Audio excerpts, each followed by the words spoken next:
जय हिंद दोस्तों, आप सभी का स्वागत है आपके अपने YouTube चैनल नौकरी तक पे। आज हम फ्रैक्शन यानी भिन्न का पार्ट 2 लाए हैं। आप लोगों ने पार्ट 1 पे बहुत ही प्यार दिया है, अच्छा भी लगा होगा शायद आप लोग को। आज हम इसी का पार्ट 2 जो भिन्न यानी फ्रैक्शन, जो हम इसका एक पार्ट हम डाल चुके हैं। आप लोगों ने देखा भी है और देख लीजिएगा वीडियो में जाके प्लेलिस्ट में। और ये उसी का पार्ट 1 है। जो क्वेश्चन हम बताने वाले हैं वो क्वेश्चन हमेशा एग्ज़ाम में पूछे जाते हैं। जैसे ग्रुप डी के एग्ज़ाम में तो ग्रुप डी हो गया, टीए हो गया, इस टाइप से आप देख सकते हैं कब कब पूछा हुआ है। ठीक है, उसी पर आधारित हम प्रश्न बताएंगे आज फ्रैक्शन से ही। चलिए अब आते हैं क्वेश्चन पे। क्वेश्चन क्या बोलता है? क्वेश्चन देखिए, बोलता है 37.1/2% को निम्नलिखित में से कौन सी भिन्न अभिव्यक्त करती है। इसमें से कौन सी भिन्न अभिव्यक्त करती है? कहने का मतलब ये हुआ 37, यहाँ देखिए 37.1/2 ये जो प्रतिशत है, इसको कौन सी भिन्न अभिव्यक्त करती है। कहने का मतलब हुआ इसको आप सॉल्व कीजिए। सॉल्व करने के बाद जो भिन्न आएगा कौन सा भिन्न है, इसके कहने का मतलब यही हुआ। तो 37.1/2 का मतलब क्या हुआ? 37 को इससे गुना कीजिए, 7 दूना 14, हाथ में 6 यानी 74 हो गया। 74 1 75, 75/2।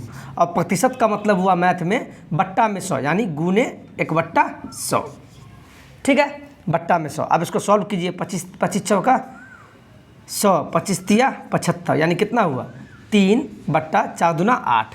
यानी जब 37.1/2% को जब हम सॉल्व करते हैं भिन्न में तो कट कुट के कितना आएगा? 3/8। Option number B. इतना आसान प्रश्न बताइए, ग्रुप डी सब में पूछता है। ठीक है,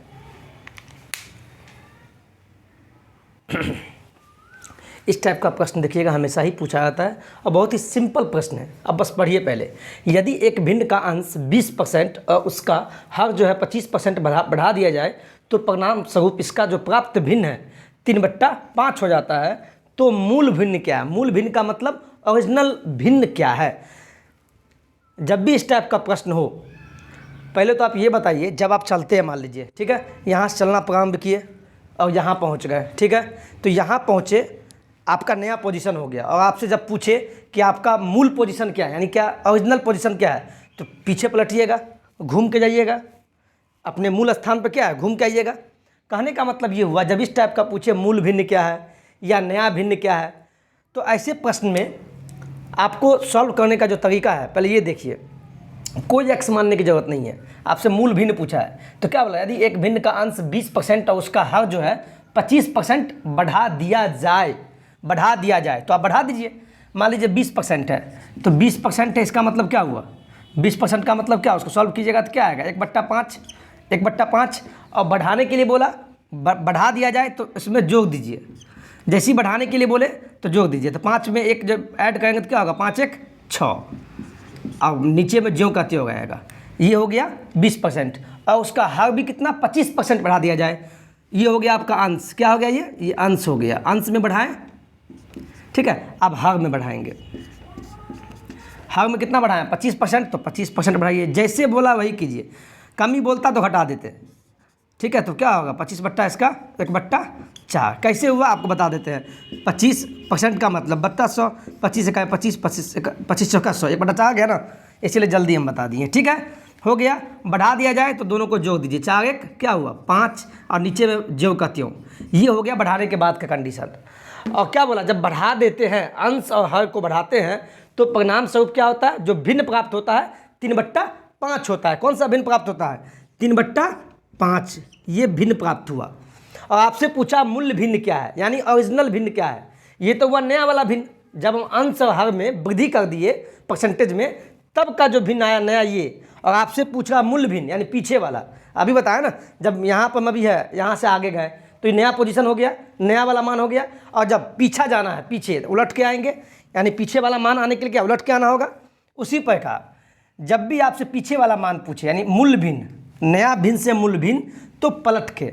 अब देखिए ये 6/5 जो आया, ये जो नया भिन्न आया इसका अंश ये है और अंश में कितना का वृद्धि किए? 20% का वृद्धि करने के बाद क्या आया? 6/5 आया। लेकिन हमको क्या है? पीछे जाना है यानी क्या? नया भिन्न पता लगा, मूल भिन्न यानी नया से पीछे आना है। तो पीछे आएंगे तो उस मान को भी पलट दीजिए। तो पलटिएगा तो क्या होगा? 5/6 हो गया। अंश में क्यों किए? चूँकि अंश में वृद्धि किए। अब हर में वृद्धि किए, नया भिन्न 3/5 था, हर में 25% का वृद्धि किए, यानी 1/4 यानी हो गया 5/4 हो गया। और हमको नया भिन्न 3/5 था और पीछे आना है, यानी मूल भिन्न पे आना है, तो पीछे उलट के आए हैं, तो इसीलिए इसको भी पलटेंगे। तो 5/4 को पलटिए तो क्या हो गया 4/5 हो गया। अब कटने वाला काटिए, 5 एकाई 5, 5 एकाई 5, 3 एकाई 3, 3 दूना 6, यानी मान क्या हो गया 5 एकाई, यहाँ मान हो गया 5/2 और ये भागा कितना हो गया, ये 4 एकाई 4/1, तब भागा क्या आ गया, भागा बट्टा मतलब भागा 4/1। अब इसको पलट दीजिए तो 5/2 गुने पलटिएगा तो 1/4, मान आ गया 5 एकाई 5 और 4 दूना 8। ये आपका क्या हो गया मूल भिन्न, क्या हो गया मूल भिन्न 5/8। यही था, हम ऐसा इसलिए किए इसको पलटने का काम, चूंकि हमसे ओरिजिनल भिन्न पूछा है, नया भिन्न तो आ गया था जब अंश हर में वृद्धि किए, और जब पीछे वाला आए हैं तो जब हम आगे जाने के बाद पीछे आते हैं तो पलटते हैं, तो इसीलिए मान को भी पलट देंगे, उसके बाद गुना करेंगे और तब जो भिन्न आएगा ये ओरिजिनल भिन्न आ जाएगा 5/8। अब इस टाइप का प्रश्न देखिए, ये भी आपको पूछा हुआ है एग्जाम में, ठीक है, रेलवे एग्जाम में, एससी सीसी और टीसी वाले एग्जाम में पूछा हुआ है। क्या बोला, एक भ्रमण दल ने अपने टूर की 1/3 दूरी जो है नाव से, कितना 1/3, क्या चीज़ से किया, नाव से, यहाँ लिख लीजिए समझने के लिए, ये नाव से किया। 4/15 जो दूरी है वो ट्रेन से किया, तो लिख लीजिए 4/15 ट्रेन से, जो बोला है लिख लीजिए। और 1/15 जो है बस से किया, कितना किया 1/15 जो है बस से किया, ठीक है। तथा बची हुई जो 7200 मीटर की दूरी है, बची हुई इसके बाद जो बच गया 7200 मीटर की दूरी जो है पैदल तय किया, तो उनके द्वारा तय की गई कुल दूरी कितनी थी, ये आपसे पूछा है कुल। एक चीज़ पहले आप जान लीजिए, परसेंटेज के केस में आपको एक चीज़ जाना, जब भी 100% बोले कि कहते हैं ना किसी क्लास में 100% बच्चा है, 100% बच्चा आ चुका है, यानी क्या 100% का मतलब हुआ टोटल बच्चा, जितना बच्चा क्लास में है, 50 बच्चा क्लास में है तो 50 का 50 बच्चा आया हुआ है। 100% का मतलब क्या हुआ 100/100 हो गया, परसेंटेज का वही हो गया, कट गया तो एक ही आया, एक मतलब हुआ टोटल। और यही केस भिन्न के केस में क्या होता है, कभी भी एक लिखा हो, भिन्न के केस में एक आवे तो एक का मतलब होता है कुल, कुल को दर्शाता है भिन्न के केस में एक को, एक जो है कुल को दर्शाता है, और परसेंटेज के केस में 100% कुल को दर्शाता है, ये जान लीजिएगा, नोट कर लीजिएगा। अब आगे देखिए क्यों है, इस क्वेश्चन में काम आएगा। पहले तो यहाँ से ये पता लग गया कि इतना दूरी 1/3 नाव से, 4/15 ट्रेन से, 1/15 बस से, और इसके अलावा जो बचा हुआ दूरी है यानी 7200 मीटर जो बचा हुआ दिया हुआ है वो पैदल तय किया है। तो पहले यहाँ से हम निकाल लेते हैं कि नाव, ट्रेन और बस से कितना दूरी तय किया, तो निकाल लीजिए, सबको ऐड कर देंगे तो निकल जाएगा टोटल दूरी यहाँ से इन तीनों से, तो ऐड कर लीजिए। यहाँ से क्या हो गया, देखिए कैमरा में आता है क्या, हाँ ठीक है, यहाँ से एलसीएम निकालिए, 3 15 15 का एलसीएम क्या होगा 15, 3 5 15 5, यहाँ पर ज्यों का त्यों हो जाएगा, यहाँ भी ज्यों का त्यों हो जाएगा, क्या हो जाएगा 5 9 1 10, 10/15 यानी क्या होगा 5 दूना 10, 5 तिया 15, यानी क्या आ गया यहाँ से मान 2/3। ये 2/3 जो मान आया, मैं क्या बोल रहा हूँ, ये जो 2/3 जो मान आया ये नाव, ट्रेन और बस के द्वारा तय किया गया दूरी है। और यहाँ से जो बचा हुआ मान होगा, जो बच जाएगा वही तो पैदल किया है, सीधी सी बात है।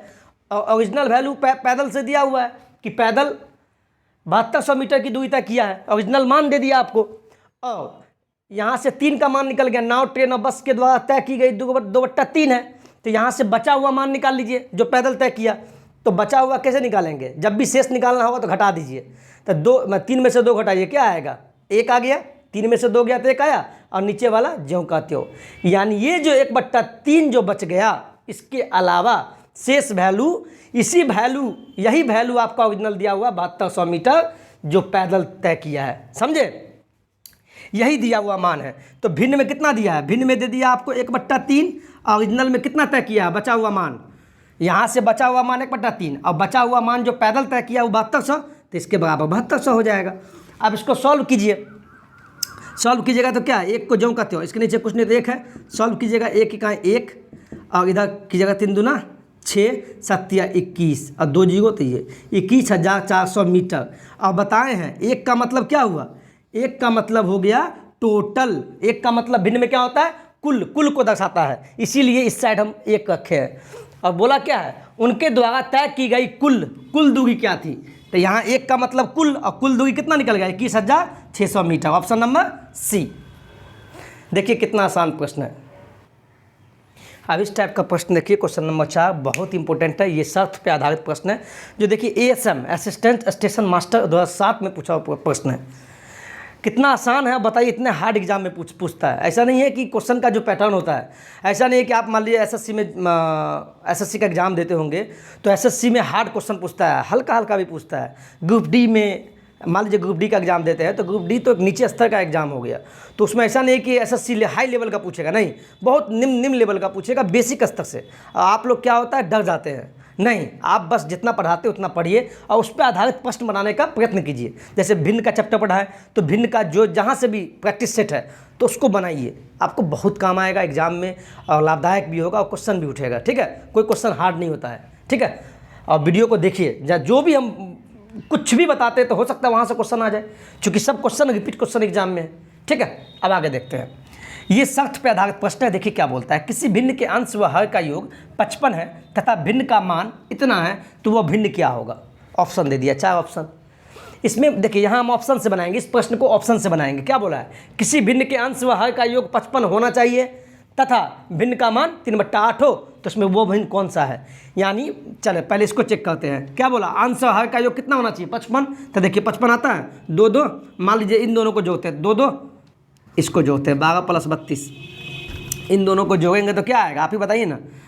12 + 32 क्यों जोड़े, चूँकि हमको 55 लाना है। 55 आ रहा है क्या, 2 2 4 3 1 4 44 आया, तो ये तो ऑप्शन गलती हो गया। अब आगे बढ़ते हैं, अब आगे बढ़िए। अब इन दोनों को जोड़िए, 5 × 0 5 और 4 × 5, हाँ 55 तो हो गया। लेकिन एक शर्त और भी है, तथा भिन्न का मान 3/8 भी होना चाहिए। तो देखिए काटने के बाद 8 होता है, पहला तो शर्त पूरा हो गया कि जब अंश और हर को जोड़ते तो 55 आ गया, और दूसरा शर्त दिया है कि भिन्न का मान भी काटने के बाद 3/8 होना चाहिए, तो वो भी चेक करते हैं। तो 55 तो हो गया पहला, दूसरा शर्त 3/8 है क्या, 5 दूना 10, 5 नम्मा 45, ये क्या 2/9 आया। लेकिन क्या बोला था, भिन्न का मान 3/8 आना चाहिए, जो नहीं आया तो ये भी ऑप्शन गलत है। अब देखिए तीसरा ऑप्शन देखते हैं, 20 और 35 को जोड़िए, 5 × 0 5 3 2 5, 55 तो हो गया। जो बोला है भिन्न का अंश व हर जोड़ने के बाद 55 होना चाहिए, वो तो हो गया। अब सेकंड कंडीशन चेक करते हैं। क्या दिया है कि भिन्न का मान काटने के बाद 3/8 होना चाहिए, तो क्या होता है चेक कीजिए। 5 × 20 5 7 35, यानी काटने के बाद 4/7 आया। लेकिन हमें क्या आना चाहिए, 3/8, जो नहीं आया, यानी ऑप्शन नंबर ये भी गलत है। तो जब 3 ऑप्शन गलत हो गया और चौथा में क्या दिया है, इनमें से कोई नहीं, तो सही में इनमें से कोई नहीं हुआ है, तो ऑप्शन नंबर डी सही है। क्यों, चूँकि ऊपर दिए गए प्रश्न का इनमें से कोई भी ऑप्शन नहीं होता है और चौथा में दिया इनमें से कोई नहीं, इसलिए चौथा ऑप्शन सही है, इनमें से कोई नहीं। देखिए 5वां प्रश्न है, ये भी प्रश्न आपको पूछा हुआ है रेलवे के एग्जाम में। देखिए कितना आसान प्रश्न है, आपको लगता हो कितना हार्ड है, नहीं। आप बस क्वेश्चन को 1 से 2 बार पढ़िए, जब भी समझ में नहीं आए एग्जाम में तो 1 से 2 बार पढ़िए। जैसे जैसे क्वेश्चन बोला है मैथ में वैसा ही आप स्टेप कीजिए, आपको खुद ब खुद सॉल्व हो जाएगा। लेकिन बच्चा को पता नहीं क्यों हार्ड लगता है, चूँकि वो मैथ को प्रश्न को देखता ही नहीं है, क्वेश्चन देखा हार्ड है निकल गया आगे, नहीं, उसको 1 से 2 बार पढ़िए। ठीक है, अब आगे देखिए क्वेश्चन देखिए, कोलकाता ECRC 2007 में पूछा हुआ है, ये भी रेलवे में पूछा हुआ है, असिस्टेंट लोको पायलट ड्राइवर के एग्जाम में 2007 में पूछा हुआ है। और देखिए क्वेश्चन क्या बोलता है, कोई भिन्न जिसका 1/27 से वही अनुपात है जो 3/11 का 5/9 से है। ठीक है, कोई भिन्न, मान लो कोई भिन्न हो गया x कोई भिन्न है जिसका 1/27 से वही अनुपात है कितना से, 1/27 से कोई भिन्न जिसका 1/27 से वही अनुपात है जो मतलब क्या, जो यानी बराबर 3/11 का 5/9 से। आप क्वेश्चन अब फिर से पढ़िए, क्या बोला, कोई भिन्न जिसका 1/27 से वही अनुपात है जो 3/11 का 5/9 से है, तो बराबर क्या होगा, यानी इनमें से कौन सा वो भिन्न कौन होगा। क्या बोला, कोई भिन्न जिसका 1/27 से वही अनुपात है यानी जो मतलब क्या, बराबर, यानी वही अनुपात है, वही अनुपात का मतलब क्या, बराबर है जो 3/11 का 5/9 से है। अब इसको सॉल्व कीजिए। एक चीज़ जान लीजिए, आप कहीं नोट बना के लिख लीजिए कि जब